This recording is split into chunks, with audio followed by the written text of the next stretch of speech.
This is the atom you probably learned about in school, but this is closer to the truth.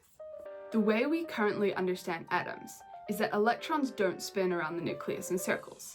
They exist in these things called probabilistic orbitals. What does that mean, you say? Let's start with the basics. When you first learn about atoms, you're shown something like this. There's a nucleus in the middle, and the electrons orbit around in shells. The first shell has 2 electrons, the second shell has 8, and the third has another 8. For example, hydrogen just has 1 electron, so it goes in the first shell. Phosphorus has 15 electrons, 2 in the first shell, 8 in the second, and 5 in the third. This is called the Bohr model, and it's over 100 years old. So let's talk about what's really going on. Here's the first big idea. Electrons don't orbit the nucleus like planets. They exist in regions called orbitals, and orbitals are all about probability. Here's an s orbital, it's just a sphere. The axes just show where it is in space, x, y, and z. So the electron is not just spinning around the outside. The way we talk about it is that there's a high probability of it being found somewhere on the surface, a lower probability of it being a little bit outside, technically a chance it's over here.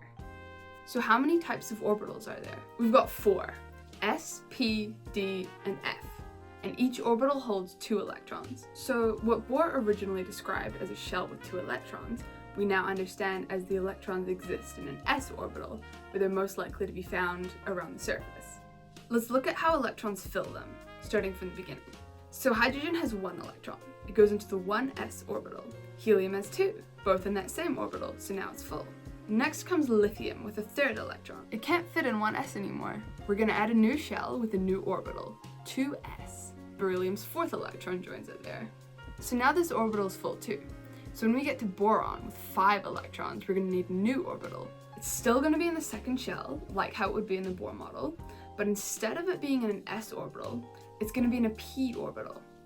Carbon's 6th electron is gonna go into that same p orbital. We're gonna keep going across the periodic table to nitrogen with 7 electrons. So we need another p orbital, and then oxygen's 8th electron is gonna go into that one as well. Then by the time we get to fluorine with 9 electrons, we're gonna need another p orbital, and same for neon. There are 3 p orbitals per shell, shaped like dumbbells in different directions.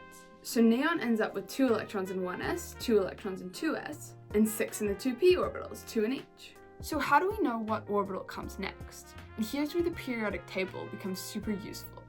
These first 2 columns, that's the s block. Hydrogen, helium, lithium, and beryllium all have valence electrons in s orbitals.